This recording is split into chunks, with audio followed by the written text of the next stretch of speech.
Assalamualaikum warahmatullahi wabarakatuh.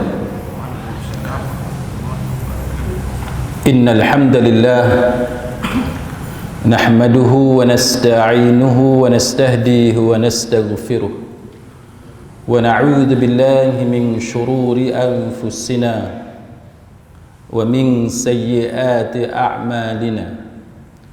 Man yahdihillahu fala mudilla lahu ومن يضلل فلا هادي له أشهد أن لا إله إلا الله وحده لا شريك له وأشهد أن محمدا عبده ورسوله اللهم صل وسلم على محمد وعلى آله وصحبه والتابعين بإحسان إلى يوم الدين.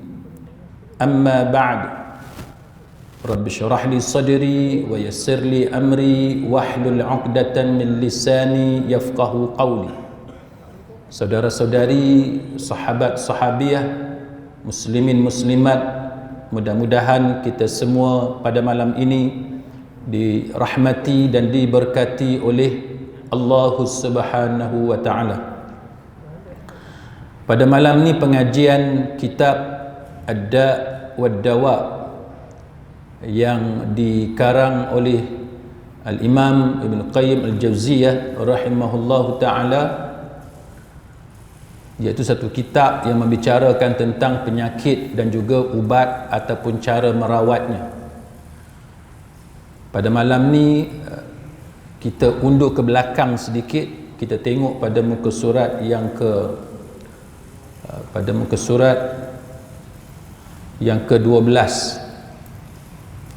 iaitu penulis telah membawa muka surat yang ke-11 dan 12. Jikalau tuan-tuan tengok pada muka surat itu sebelum pada bab yang pertama, sebab dalam kuliah kita yang lalu saya masuk bab yang pertama itu. Jadi sebelum bab yang pertama itu ada hadis Abu Hurairah, iaitu hadis yang terkandung dalam Sahih Muslim.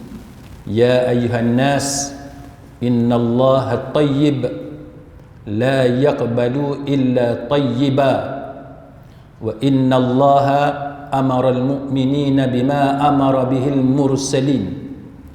Ada kan? Ada ya? Faqal ya ayyuhar rusul kulu minat tayyibati wa'malu salihan inni bima ta'maluna alim. Wa qala ya ayyuhalladzina amanu kulu min tayyibati ma razaqnakum.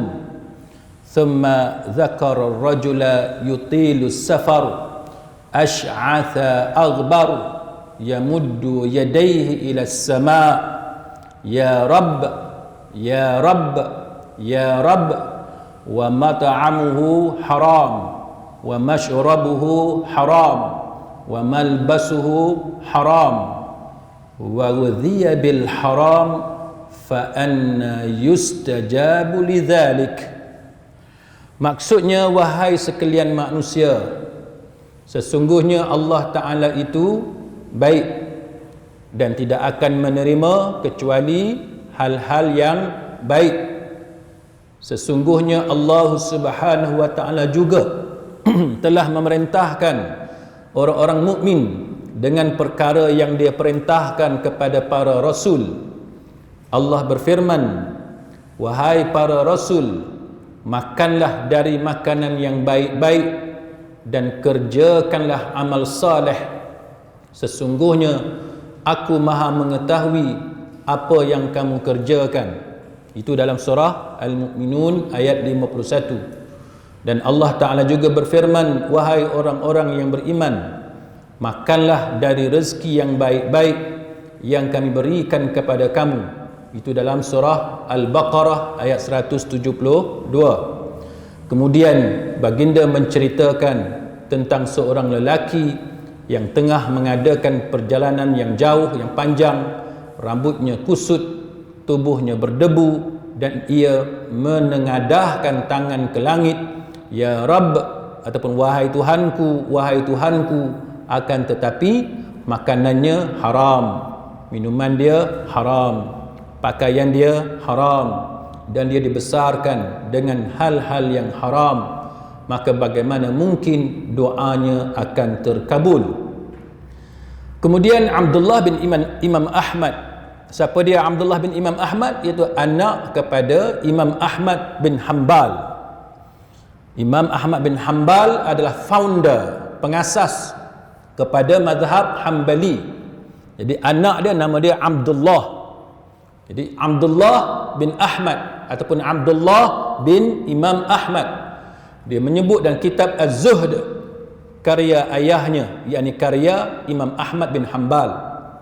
Dahulu Bani Israel pernah ditimpa bencana sehingga mereka pun keluar ke suatu tempat untuk berdoa. Kemudian Allah mewahyukan kepada nabinya untuk mengkhabarkan kepada mereka, sesungguhnya kamu keluar ke dataran tinggi ini dengan badan yang najis, kalian menengadahkan tangan-tangan kalian kepadaku padahal ia berlumuran darah, dan dengannya kalian memenuhi rumah-rumah dengan barang-barang yang haram. Apakah kalian sekarang memohon pada saat murkaku kepada kalian telah bertambah? Kalian hanyalah akan semakin jauh daripadaku. Ini adalah dalam kitab Az-Zuhd, dan ini selari dengan apa yang diriwayatkan daripada Malik bin Dinar. Kemudian Abu Dzar berkata, cukuplah doa itu boleh diterima jika disertai dengan kebajikan, layaknya sejemput garam yang mampu mencukupkan makanan. Baik, sidang hadirin mukminin, apa yang kita baca pada malam ini adalah berkenaan dengan pentingnya dalam kita berdoa kepada Allah Subhanahu wa taala. Ada beberapa perkara yang perlu kita fokus. Sebelum ni kita dah cerita dah berkenaan dengan elemen-elemen penting yang mesti ada dalam doa kita, dan kita dah belajar bagaimana peranan doa dalam menyembuhkan penyakit-penyakit yang kita alami. Dan kita pernah sebut sebelum ini bahawa maksud penyakit itu dia tidak terhad kepada penyakit tubuh badan kita, kan demam kita, gout, kencing manis, darah tinggi, jantung dan sebagainya. Tetapi ia juga melibatkan pelbagai bentuk musibah yang kita alami. Maka pada malam ini, berdasarkan hadis yang kita baca, riwayat yang kita baca sebentar tadi, maka apa yang kita akan berikan penekanan pada malam ini ialah bagaimana makanan kita yang halal memberi pengaruh kepada doa. Bagaimana amalan-amalan kita, amalan yang baik yang menyertai makanan yang halal itu, dia memberi pengaruh kepada doa kita kepada Allah Subhanahu wa taala. Ini antara perkara yang kita akan berikan penekanan pada malam ini. Baik, sidang hadirin mukminin, ada yang bertanya kepada Sa'ad bin Abi Waqqas, sebab apa kita sebut nama sahabat yang bernama Sa'ad bin Abi Waqqas? Jawapan dia, kerana di kalangan sahabat-sahabat Nabi, mereka bukan setaraf. Setiap sahabat Nabi masing-masing mempunyai kelebihan dan keistimewaan masing-masing. Semua sahabat Nabi ni wajib kita muliakan. Semua sahabat Nabi ini wajib kita contohi. Kita tak boleh menghina mana-mana sahabat Nabi ini. Tetapi walaupun sahabat Nabi itu termasuk di antara contoh-contoh yang baik kepada kita, tetapi setiap sahabat Nabi dia tak sama. Seorang sahabat Nabi dia ada kelebihan yang mana sahabat Nabi yang lain tidak ada kelebihan tersebut.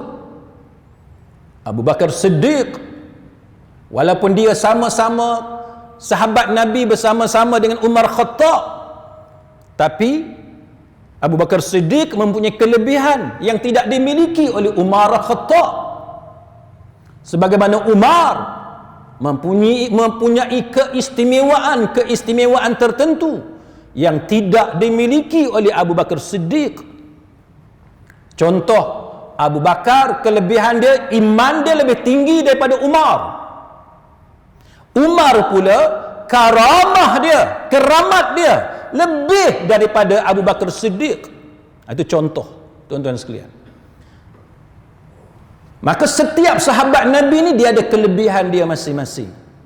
Maka malam ni tuan-tuan, kita menyebut nama Sa'ad bin Abi Waqqas kerana Sa'ad bin Abi Waqqas dia mempunyai kelebihan dari sudut doa dia yang mustajab di sisi Allah Subhanahu wa taala. Kalau tuan-tuan tengok di kalangan sahabat-sahabat Nabi ni, kalau bab mustajab doa, antaranya Sa'ad bin Abi Waqqas. Kalau di kalangan tabi'in, Uwais Al-Qarni sebagai contoh. Sedangkan kita tahu di kalangan tabi'in, setiap tabi'in ini dia ada kelebihan dia masing-masing. Atha bin Abi Rabah yang merupakan salah seorang tokoh ulama Mekah di kalangan tabi'in, kibar tabi'in di Mekah adalah Atha bin Abi Rabah. Kalau bab kealiman, Atha bin Abi Rabah. Tapi kalau bab doa, Uwais Al-Qarni. Maka kita sebut nama seorang sahabat Nabi, nama dia Sa'ad bin Abi Waqqas. Sebab apa? Sebab Sa'ad bin Abi Waqqas disebut oleh para ulama sebagai di kalangan sahabat-sahabat Nabi ni, dialah doa dia adalah doa yang sangat mustajab di sisi Allah Subhanahu wa taala. Maka ditanya kepada Sa'ad bin Abi Waqqas, apakah faktor yang menyebabkan doa engkau wahai Sa'ad bin Abi Waqqas dimakbulkan oleh Allah Subhanahu wa taala jikalau dibandingkan dengan sahabat-sahabat Nabi yang lain? Ada orang tanya kepada Sa'ad bin Abi Waqqas. Sedangkan tuan-tuan, sahabat-sahabat Nabi ni bagi kita tak ada lah, lepas Nabi, sahabat Nabi lah. Tapi itu pun di kalangan sahabat-sahabat Nabi, Sa'ad bin Abi Waqqas mengungguli di antara kesemua sahabat-sahabat Nabi yang lain dari sudut mustajabnya doa dia. Doa dia ditunaikan oleh Allah Subhanahu wa taala. Apa kata Sa'ad bin Abi Waqqas?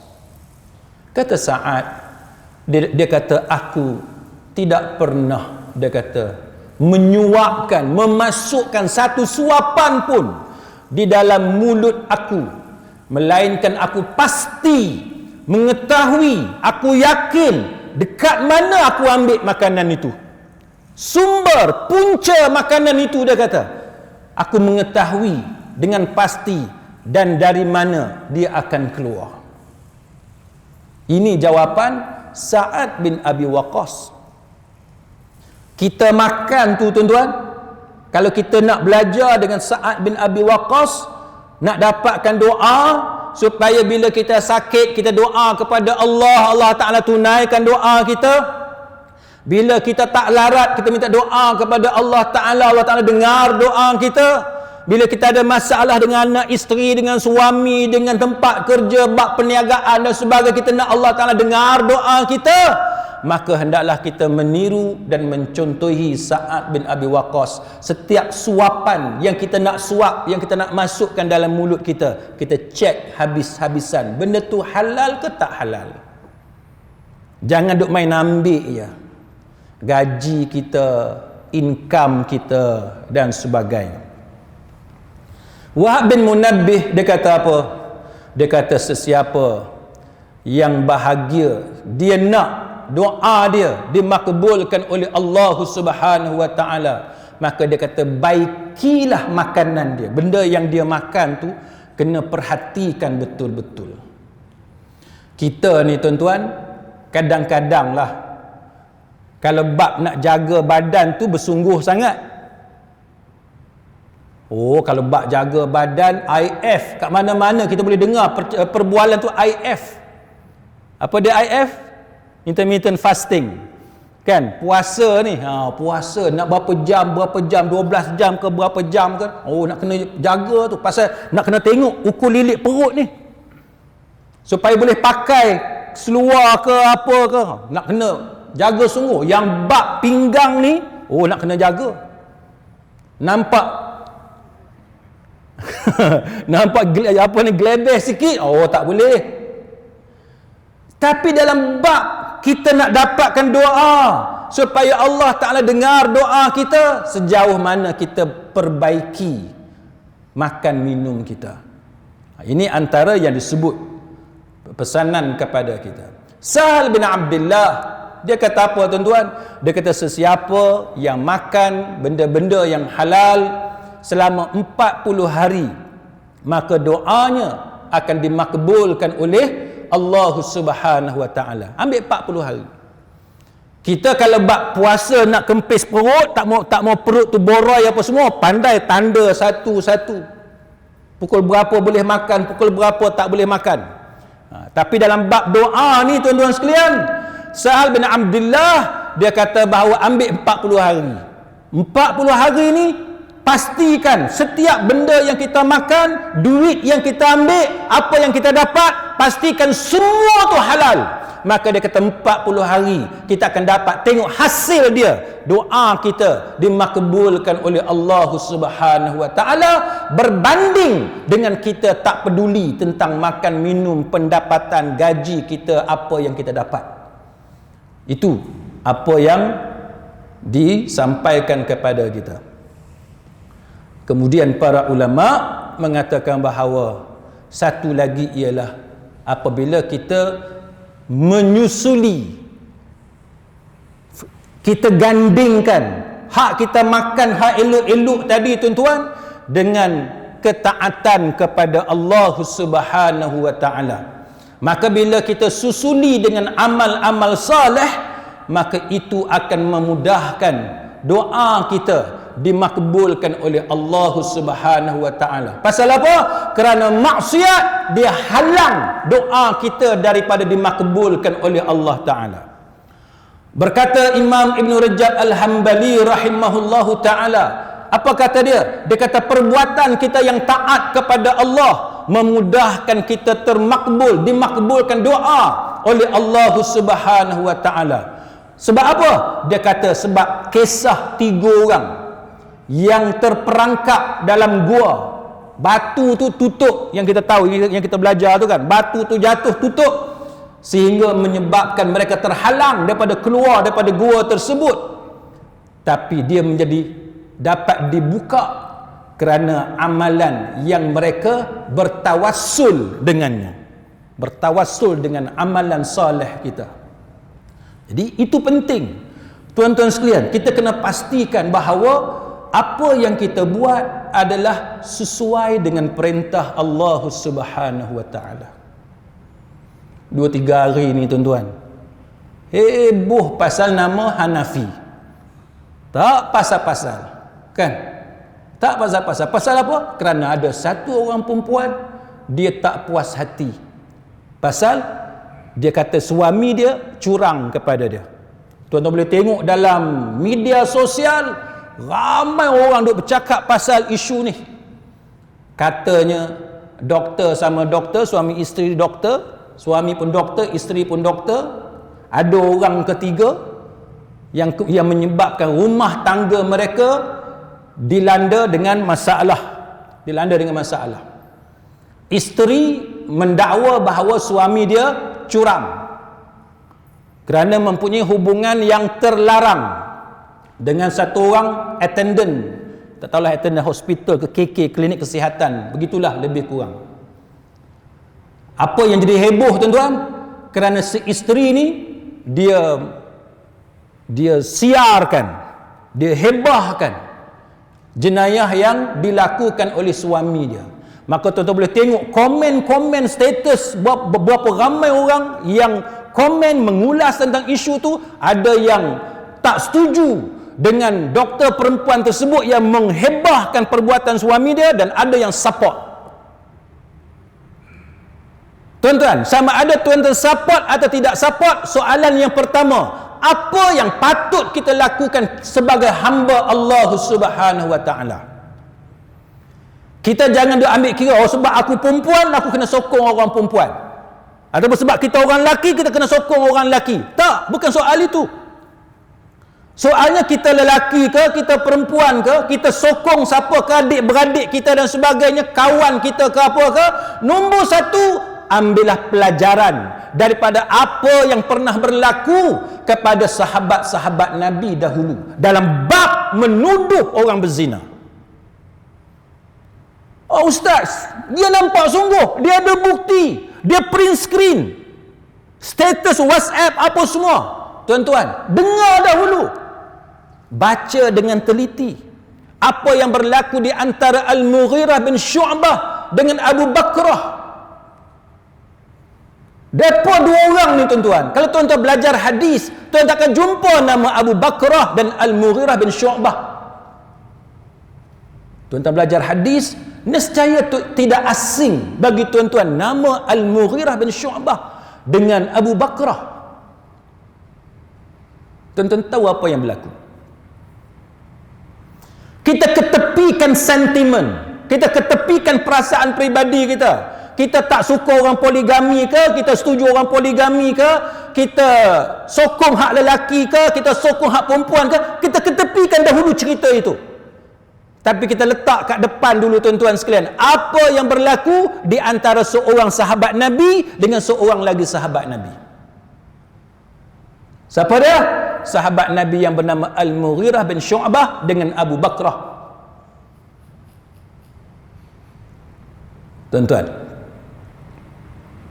Tuan-tuan tengok apa komen Al-Imam Az-Zahabi rahimahullahu ta'ala tentang peristiwa ni.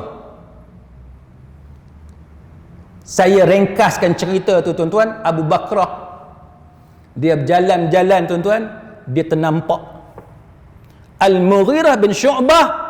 Dia kata, aku nampak Al-Mughirah bin Syu'bah berzina dengan satu perempuan. Kalau tuan-tuan ikuti peristiwa yang berlaku di antara Al-Mughirah bin Syu'bah dengan Abu Bakrah, nescaya tuan-tuan akan tahu bagaimana para ulama berbeza pendapat dalam masalah ni. Sebahagian ulama dia favor kepada Al-Mughirah bin Syu'bah dengan mengatakan bahawa Al-Mughirah bin Syu'bah dia tidak berzina, tetapi dia bersama dengan isteri dia. Tapi Abu Bakrah tidak cam itu adalah isteri Al-Mughirah bin Syu'bah, sehingga menyebabkan Abu Bakrah tuduh Al-Mughirah bin Syu'bah, sehingga menyebabkan Abu Bakrah tuduh Al-Mughirah telah berzina, padahal itu adalah isteri Al-Mughirah. Manakala Imam Az-Zahabi dia menceritakan bagaimana Abu Bakrah dia yakin sungguh hak dia nampak itu adalah bukan isteri kepada Al-Mughirah bin Syu'bah, sehingga dia membuat tuduhan bahawa Al-Mughirah telah berzina. Benda ni berlaku pada zaman Umar Khattab. Tuan-tuan, apa berlaku? Cuba tuan-tuan banding cerita dua doktor ni, suami isteri doktor ni, dengan cerita sahabat Nabi ni. Tuan-tuan tengok apa yang berlaku. Abu Bakrah dia tak cukup 4 orang saksi. Tak cukup 4 orang saksi. Bila tak cukup 4 orang saksi, ada 3 saksi je tuan-tuan. Bukan kata tidak ada saksi. Bukan kata tidak ada saksi, ada saksi, tapi tidak cukup 4 orang saksi sebagaimana yang diwajibkan dalam undang-undang hudud. Kalau kes doktor ni bukan ada saksi, tapi dalam kes Al-Mughirah bin Syu'bah ada 3 saksi,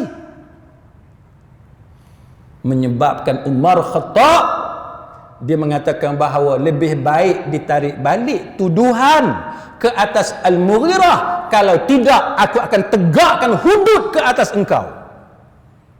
Itu adalah amaran daripada Umar. Tuan-tuan, tuduh orang berzina ni, walau kita nampak dengan mata kepala kita sendiri, tapi kalau tidak ada saksi yang cukup 4 orang, kita tidak dibenarkan membuat tuduhan itu. Mungkin ada di antara kita kata, oh ini tidak adil. Ada 2 saksi, saksi juga. Ada 3 saksi, saksi juga. Kenapa tak boleh buat tuduhan? Tuan-tuan, setiap undang-undang dia ada sebab dia. Saya nak bagi tahu kepada tuan-tuan. Sebab ada setengah orang, dia kata, inilah undang-undang Islam. Macam-macam benda hak pelik. Saya nak bagi tahu kepada tuan-tuan. Bukan sahaja undang-undang Islam ada benda yang unik, tapi undang-undang civil juga dia ada benda yang unik. Tuan-tuan tahu limitation period, batasan tempoh masa. Tuan-tuan nak saman orang, pastikan tuan-tuan jangan lambat sangat. Tuan-tuan lambat, tuan-tuan dah terlepas limitation period 6 tahun sebagai contoh, lepas 10 tahun baru nak saman orang, baru nak kutip hutang, tak boleh, sebab dia ada limitation period. Nak saman bab civil, jangan lepas daripada tempoh limitasi yang ditetapkan. Itu undang-undang civil. Boleh kita kata dekat hakim, dah dia hutang saya, tak kira lah 10 tahun pun, 10 tahun, 20 tahun dia tetap hutang dengan saya. Boleh kita kata lagu tu? Tak boleh. Tuan-tuan pergilah mahkamah, Magistrate Session, High Court, Court of Appeal, Federal Court, tuan-tuan pergi. Tuan-tuan lepas sahaja limitation period, tuan-tuan tidak ada sebab yang kukuh untuk mengatakan kenapa terlepas daripada limitation period, mahkamah tak akan terima. Mahkamah akan reject, dia akan tolak tuntutan tuan-tuan. Walaupun tuan-tuan lebih 1 hari sekali pun, lebih 2-3 hari, lebih seminggu, tak kira. Itu undang-undang. Sama dengan kita semayang, makan sikit pun, asal nama makan, walaupun tak kenyang, dia tetap batal semayang. Maka dalam Islam, tuan-tuan sekalian, nak tuduh orang berzina, tak ada saksi 4 orang, baik tutup mulut. Apa yang berlaku? Abu Bakrah kata dia nampak, dia tak mau tarik balik. Sedangkan sahabat-sahabat Nabi yang lain, saksi hak lain yang nampak tu, dia orang tarik balik. Sebab dia orang tak mau dikenakan hukuman hudud, qazaf. Dia orang tak mau. Tinggal Abu Bakrah seorang. Maka Abu Bakrah, sebab dia bertegas, dia mengatakan bahawa benda yang dia cakap adalah benar, maka dia dikenakan hukuman hudud. Dia kena pukul 80 kali. Tuan-tuan, benda ni yang berlaku. Kita kata amar ma'ruf nahi mungkar. Tuan-tuan, amar ma'ruf nahi mungkar kena ada ilmu. Dia ada cara dia. Kita tak boleh ikut hati kita. Kita kena ada ilmu. Civil pun ada undang-undang, syariah pun dia ada undang-undang. Kita tak boleh memandai-mandai. Banyak benda yang boleh berlaku dalam hidup ni, tuan-tuan. Kita dedahkan aib isteri kita, walaupun kita kata isteri kita berzina dengan orang, kita kata suami kita berzina dengan orang, kita nak heboh dalam media sosial biar satu dunia tahu, biar padan muka. Soalan sekarang ni ialah, yang kita dedahkan tu sebab apa? Sebab nak bagi pasangan kita padan muka, atau kerana kita nak cari keredaan Allah Subhanahu wa taala? Tanya hati kita. Kalau kita nak cari keredaan Allah Ta'ala, tengok hukum. Hukum kata apa? Kalau kita nak bagi suami kita atau isteri kita padan muka, biar dia rasa akibat daripada jenayah yang dia buat, bubuh dalam Facebook, tapi berdosa di sisi Allah Subhanahu Wa Ta'ala. Saya dah cerita banyak kali kepada tuan-tuan, kita nak marah kepada suami kita, kepada isteri kita, tengok agama kata apa dulu. Isteri kita buat jahat macam mana sekalipun, kita tak boleh hukum dia ikut perasaan kita. suami kita ke, isteri kita ke, anak kita ke, kita tak boleh hukum ikut perasaan kita, tak boleh. Tuan-tuan, mana tahu hari ni mungkin kita marah sungguh kepada pasangan kita, esok lusa kita dah sejuk, kita dah lembut hati, kita nak terima dia balik, kita dah heboh dah satu dunia, dah heboh satu dunia. Anak kita, tuan-tuan, bank siapa?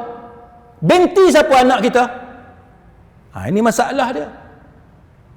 Anak kita bila dia besar, dia akan bawa aib ini. Orang dah print screen, orang dah ada record semua, dah ada dalam internet, orang boleh google, boleh cari. Anak kita akan tanggung. Saya buat satu kes, tuan-tuan, kahwin siam, bukan berzina, kahwin siam je. Satu orang doktor, dia kahwin nombor 2 ke nombor 3 saya lupa, dengan satu budak perempuan, tapi sebab ayah budak perempuan tu tak mau bagi, dia bawa lari budak perempuan ni pergi kahwin siam. Cerita dia kahwin siam ni, tuan-tuan, tersebar dalam media. Tersebar dalam media. Keluar Dewan Mahkamah, reporter duk tunggu lah. Reporter duk tunggu. Saya kata, macam mana reporter boleh tahu ni? Pak mentua doktor ni, dia jumpa saya, dia kata saya yang bagi tahu dekat reporter. Dia bagi tahu kat reporter. Saya kata, pasal apa pak cik bagi tahu? Dia kata, biar padan muka dia, ustaz. Dia kata, biar padan muka ni, tuan-tuan. Dia kata, biar padan muka. Kita kata, biar padan muka. Tuan-tuan, tak apalah, dia orang bergaduh, itu soal dia orang bergaduh. Tapi saya nak cerita kepada tuan-tuan, anak kepada doktor ni, tuan-tuan sekalian, tak pergi sekolah. Anak kepada doktor ni tak pergi sekolah. Pasal muka ayah dia, nama ayah dia keluar dalam surat khabar. Ayah dia bukan buat benda salah. Ayah dia bukan berzina. Ayah dia bukan kidnap, culik anak orang. Tak. Ayah dia cuma kahwin di luar negara. Balik Malaysia, buat pengesahan nikah. Tetapi dengan tersebarnya berita, si ayah ni berkahwin dengan satu orang perempuan di luar negara, menyebabkan anak-anak dia malu nak pergi sekolah. Ini benda yang kita nak kena timbang. Kita bergaduh dengan pak dia, kita bergaduh dengan mak dia, itu antara kita dengan orang tu. Tapi tuan-tuan, kesan dia, psikologi kepada ni anak-anak kita dan sebagainya. Banyak benda yang kita nak kena timbang, tuan-tuan sekalian.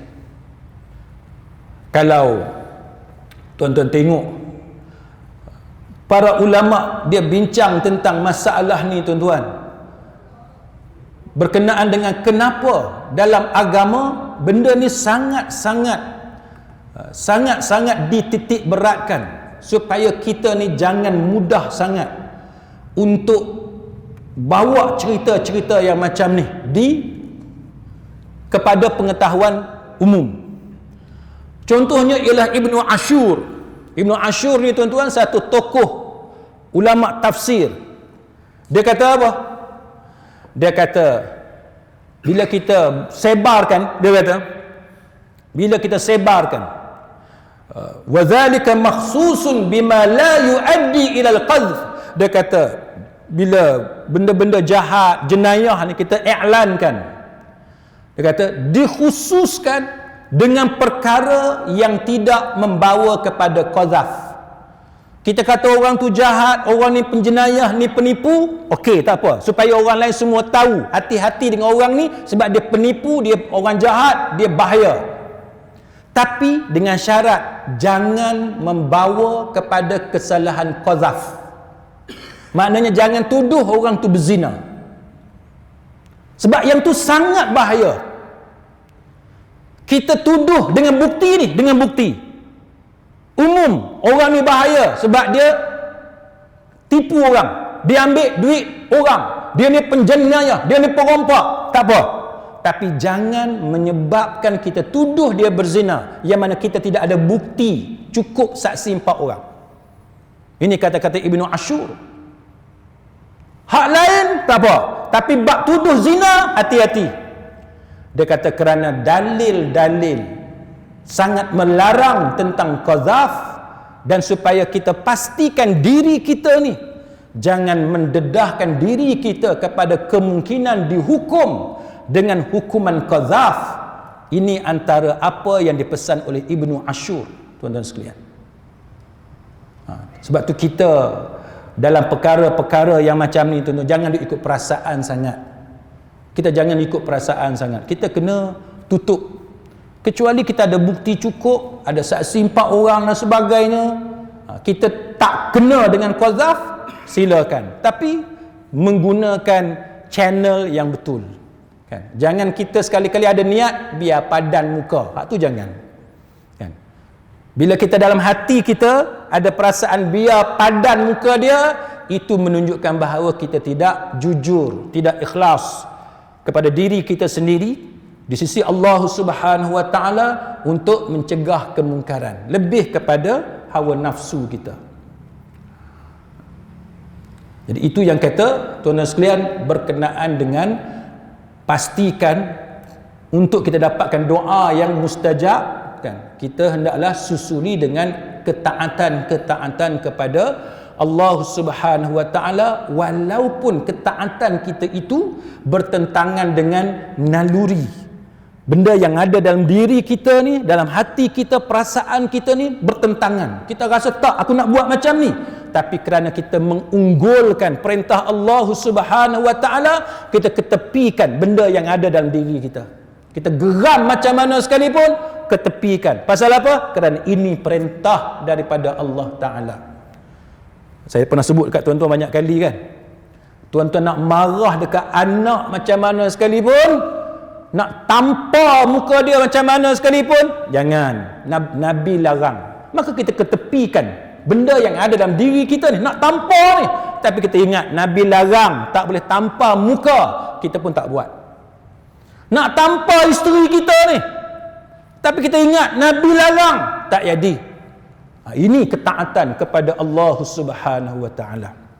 Baik, tuan-tuan sekalian, berkata Wahab bin Munabbih, dia kata al-amalus salih, yang kata amal soleh ni, dia kata apa peranan dia? Amal salih, dia memudahkan doa kita sampai. Doa kita mudah dimakbulkan oleh Allah Subhanahu wa taala. Wahab bin Munabbih lalu dia baca apa? Dia baca firman Allah taala, qauluhu taala, ilaihi yas'adul kalimut thayyib wal 'amalus salih yarfa'uh. Amalan salih, dia kata memudahkan doa ni dimakbulkan oleh Allah taala. Maka dia baca surah Fatir ayat yang ke-10, iaitu kepadanya lah naik perkataan-perkataan yang baik dan amal-amal yang saleh dinaikkan oleh Allah Subhanahu wa taala. Ini penting. Bila kita nak cari cara supaya doa kita ditunaikan oleh Allah Subhanahu wa taala. Berkata Umar Al-Khattab radhiyallahu anhu, dia kata bila kita ada warak ni apa dia? Warak ni kita hati-hati. Kan kita hati-hati. Hati-hati apa dia? Warak apa dia? Iaitu warak kepada larangan Allah Subhanahu wa taala. Dia kata itu akan memudahkan termakbulnya doa dan memperkenankan apa yang kita panggil sebagai tasbih, yang kita sebut subhanallah, kan, subhanallah, subhanallah. Itu yang disebut oleh Umar Khattab radhiyallahu anhu. Dan sebahagian ulama salaf mengatakan bahawa janganlah engkau menyebabkan doa engkau lambat dimakbulkan oleh Allah Subhanahu wa taala dengan cara kamu melakukan maksiat. Benda yang Allah taala larang, kan, benda yang Allah taala kata tak boleh, yang Allah taala benci, kita jangan buat. Itu penting. Tapi tuan-tuan, manusia ni kalau dia nak penuhkan perut dia nak puaskan nafsu dia tak peduli. Yang penting apa yang aku nak, aku dapat. Ini yang banyak berlaku di kalangan manusia. Tuan-tuan tengok sejarah Kita dijajah tuan-tuan Portugis, Belanda, Jepun, Inggris. Kalau Indonesia tu Belanda kan. Lepas tu kita tengok zaman Siam dulu. Cuba tuan-tuan baca balik sejarah. Boleh kata kebanyakan bila adanya penjajahan, tuan-tuan boleh jumpa pengkhianatan bangsa sendiri, yang khianat kepada negara dia sendiri dan dia berpihak kepada penjajah, dia berpihak kepada musuh. Ada orang share dalam Facebook, kalau saya tak silap, gambar tentera Belanda di mana? Di Indonesia. Ni cerita zaman penjajahan dulu. Yang muka Belanda tuan-tuan, seorang je. Hak muka Belanda ni, seorang je muka Belanda. Hak lagi dekat 10 orang tu muka Melayu, muka Indonesia, muka orang Asia. Maksud dia apa? Maksud dia yang duk bersekongkol dengan penjajah ni, ramainya ialah anak watan, orang yang dalam negara tu sendiri. Pasal apa? Dia macam zaman Jepun, zaman komunis apa dululah. Orang-orang Melayu kita, penduduk negara ni, yang jadi tali barut penjajah. Sebab dia nak makan beras, dia nak makan nasi, dia nak hidup mewah, dia nak senang, dia tak mau jadi macam orang lain, maka dia berpihak kepada penjajah. Dia sanggup bagikan maklumat, salurkan maklumat siapa dia di kalangan anak-anak watan yang menentang penjajah, dan dia sanggup melihat pejuang negara ini dibunuh, dihukum gantung, dipancung, disembelih, asalkan dia mendapat kemewahan, asalkan dia senang. Melaka jatuh pasal apa? Kerana pengkhianatan dalam Melaka. Tak payah kita pergi jauh tuan-tuan. Hari ni kita boleh tengok, hari ni berapa ramai makcik-makcik kita, perempuan-perempuan kita yang pakai barang kemas apa semua, bawa beg, kena tarik, kena heret oleh budak yang naik motor. Mangsa makcik Melayu orang Islam yang duk buat ni, duk pergi tarik handbag sampai luka makcik tu, sampai pecah muka apa semua ni, siapa dia? Budak Melayu kita. Dia nak duit 100, dia nak duit 200, 300, dia nak minum ke, nak beli dadah ke apa ke, dia tak peduli. Makcik tu mati ke, makcik tu kena lanyat di kereta ke, dia tak peduli. Yang penting aku dapat duit yang aku nak. Sepatutnya anak-anak muda inilah yang mempertahankan maruah makcik tu, yang melindungi makcik tu, yang jaga supaya makcik tu tak cedera. Tapi apa yang berlakunya ialah budak-budak inilah tuan-tuan yang sanggup mengorbankan nyawa orang tua, kaum wanita yang lemah dan sebagainya. Pasal apa? Kerana nafsu, kan? Kerana tidak peduli hukum hakam agama. Jadi ini antara masalah yang berlaku kepada manusia.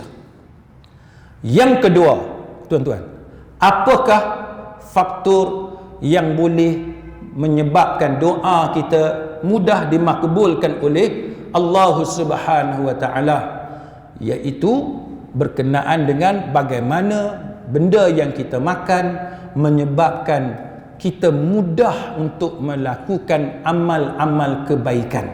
Dia ada kaitan yang sangat rapat, iaitu apa yang disebut sebagai bila kita makan benda yang halal, kita jadi energetik, kita jadi bertenaga untuk melakukan amal ibadat kepada Allah Subhanahu wa taala.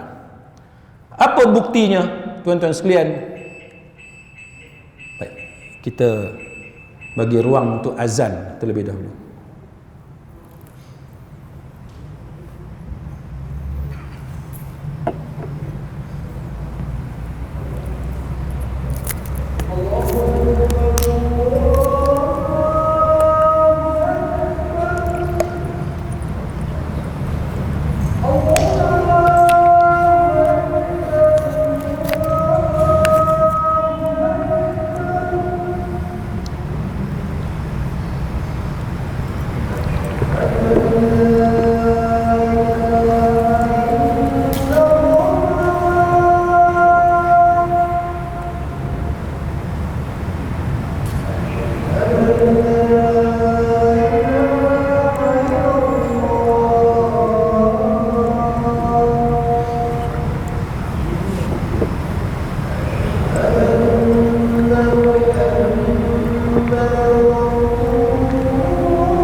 Sahabat-sahabat sekalian, saudara-saudari muslimin muslimat sekalian, yang seterusnya ialah apa hubungan di antara makanan kita yang elok-elok, yang baik-baik, yang halal, yang diredai oleh Allah Subhanahu wa taala itu dengan kerajinan kita untuk melakukan amal ibadah. Apa hubungan dia? Maka para ulama membawakan nas yang ada dalam surah Al-Mu'minun ayat 51. Firman Allah Ta'ala, ya ayyuhar rusul kulu minat tayyibati wa'malu saliha inni bima ta'maluna alim. Wahai Rasul, makanlah dari makanan yang baik-baik dan kerjakanlah amal saleh. Sesungguhnya aku maha mengetahui apa yang kamu kerjakan. Allah Ta'ala kata, wahai Rasul, makanlah daripada makanan yang baik-baik dan lakukanlah amal yang saleh. Sesungguhnya aku, yakni Allah, maha mengetahui apa yang kamu kerjakan. Maka apa tafsiran kepada ayat ini? Sa'id bin Jubair dan Ad-Dhahhak, dia kata apa? Dia kata bahawa maksud makanan yang baik-baik di sini ialah makanan tu halal. Makanan tu halal. Maka kita kena cek apa yang kita makan. Kita kena cek apa yang kita makan.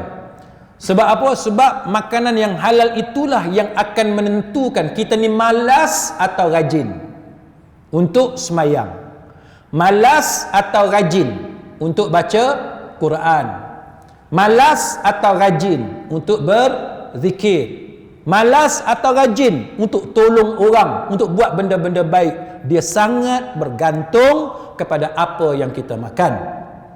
Antaranya dalam hadis muttafaqun alaih, hadis Bukhari Muslim, Nabi sallallahu alaihi wasallam bersabda, innal khaira, sesungguhnya yang baik itu, dia kata la ya'ti illa bi khair, sesungguhnya yang baik itu tidaklah dia mendatangkan kecuali kebaikan. Benda hak baik tu dia akan mendatangkan kebaikan. Tetapi benarkah harta benda itu kebaikan yang hakiki? Jadi ini menjadi dalil di sisi para ulama untuk mengatakan bahawa bila kita makan, kita guna harta yang elok, harta yang halal, harta yang diredai oleh Allah Subhanahu wa taala, dia bagi pengaruh kepada rajin dan malasnya kita buat ibadat kepada Allah Subhanahu wa taala. Jadi kalau tuan-tuan rasa kebelakangan ini kita jadi malas nak semayang, malas nak perhabis khatam Quran, malas nak zikir, kan, malas nak mengaji dan sebagainya, cuba cek benda yang kita duk makan tu ada tak benda-benda syubhah. Gaji kita ke, allowance kita ke, bonus kita ke, entah-entah kita ni duduk curi barang kilang, duk pakat dengan Pak Gad, bawa keluar barang-barang kilang, pergi jual dan sebagainya di pasaran gelap dan lain-lain. Jadi kita kena cek apa yang kita buat. Rasuah, tipu orang, dah. Kita buat benda-benda yang tak sepatutnya dilakukan sebagai oleh orang Islam. Jadi kita kena cek. Kemudian para ulama juga mengatakan bahawa bila kita makan benda yang halal, makanan yang halal itu boleh menyembuhkan penyakit yang kita alami. Ini antara benda yang ditekankan oleh para ulama. Sebab tuan-tuan sekalian, mereka berdalilkan kepada surah An-Nisa ayat yang keempat. Wa atun nisaa sadaqatihinna nihlatan fa in tibna lakum an syai'in minhu nafsa fakuluhu hani'an mari'a. Hani'an mari'a. Apa dia hani'an mari'a? Kan, ayat ni kata apa? Maka makalah, ambillah pemberian itu sebagai makanan yang hani'an mari'a. Hani'an mari'a ni apa dia? Kita terjemah bahasa Melayu, hani'an mari'a iaitu benda baik-baik yang mana kesan dia kesan yang baik. Itu hani'an mari'a. Imam Qurtubi bila dia tafsir ayat ni Apa kata Imam Qurtubi? Imam Qurtubi kata maksud hani'an mari'a ialah, dia kata dia kata benda hak baik, sedap kita makan dan tidak ada kesan yang buruk. Itu hani, kan? Hani'an mari'a, dia kata benda tu benda hak baik, benda yang halal dan tidak ada kesan yang buruk. Kita tuan-tuan, bila kita makan, bukan sahaja kita kena cek makanan tu halal ataupun tidak. Satu, paling penting, cek benda tu halal, dia tidak haram, dia tidak syubhah. Itu satu. Yang kedua, makanan tu sesuai ke tak sesuai dengan kita. Umur kita dah tua sebagai contoh, nak minum susu sesuai ke tak sesuai? Ada orang minum susu bagus untuk dia. Ada orang bila dia minum susu kentut dia busuk, tidur malam dah lepas aircon, kan, keluar angin duk busuk aja, bini komplain, suami komplain. Kena cek. Ada orang tak boleh makan telur, nanti angin dia busuk. Ada orang tak boleh makan kacang, nanti angin dia busuk. Ada orang tak boleh makan itu, tak boleh makan ini, nanti dia diarrhea. Jadi bukan saja soal halal, bukan saja jangan makan benda haram, jangan makan benda syubhah, tapi tengok kesesuaian makanan. Bagi seseorang mungkin sesuai dia minum susu, tapi bagi kita mungkin tak sesuai dengan perut kita. Apa yang sesuai dengan orang tak semestinya sesuai dengan kita. Jadi ini apa yang disebut oleh Al-Imam Al-Qurtubi. Bukan sahaja halal haram, tapi kena tengok kesan dia kepada kita. Bila tuan-tuan dah tak sihat, bila kita dah tak sihat tuan-tuan sekalian, maka dia akan mendatangkan masalah-masalah lain. Kita jadi moody, kita tak boleh berfikir dengan berfikiran yang baik dan sebagainya. Maka ini mendatangkan pelbagai masalah. Bukan saja penyakit kepada diri kita, tapi anak kita pun jadi masalah, pasangan kita pun jadi masalah, sebab kita jadi moody, kita jadi cepat marah, kita tak boleh berfikir dengan fikiran yang baik dan sebagainya. Jadi ini yang disebut oleh Al-Imam Al-Qurtubi rahimahullahu ta'ala. Mari'a, dia kata ialah benda yang tidak memberikan kesan yang buruk selepas kita makan. Imam Qurtubi, benda yang mudah digest, dihadam, perut kita mudah terima. Ada orang sesuai minum kopi, ada orang tak sesuai minum kopi. Ada orang kafein bagus untuk dia, dia dapat kafein melalui Nescafe ke kopi dan sebagainya, dia semangat bekerja. Ada orang ambil kafein masuk hospital. Tak sama. Kita kena cek, ada benda yang kita tak boleh. Maka ini yang disebut oleh para ulama supaya kita tahu membezakan, kan? Yang kita tahu membezakan di antara perkara-perkara yang sesuai dengan kita ataupun tidak. Al-Qurtubi kata mari'a bermaksud bahawa makanan itu baik dan tidak memberikan penyakit kepada kita. Mari'a, makanan itu tidak mendatangkan sebarang gangguan kepada kita. Jadi itu yang dikatakan bahawa kepentingan kita meneliti apa yang kita makan. Jadi sidang hadirin mukminin, kita berhenti setakat itu. Mudah-mudahan apa yang kita pelajari pada malam ini sedikit sebanyak dapat memberikan manfaat kepada kita semua. Kita memohon kepada Allah Subhanahu wa taala supaya Allah Subhanahu wa taala melindungi kita semua daripada segala musibah dan menunjukkan kepada kita jalan yang benar, jalan yang lurus, supaya kita tidak sesat ataupun kita tidak tersilap dalam memilih jalan bagi mendapatkan keredaan Allah Subhanahu wa taala. Wallahu a'lam. Aqulu qawli hadza wa astaghfirullahal azim li wa lakum. Wassalamu alaikum warahmatullahi wabarakatuh. Subhanakallahumma wa bihamdika asyhadu an la ilaha illa anta astaghfiruka wa atubu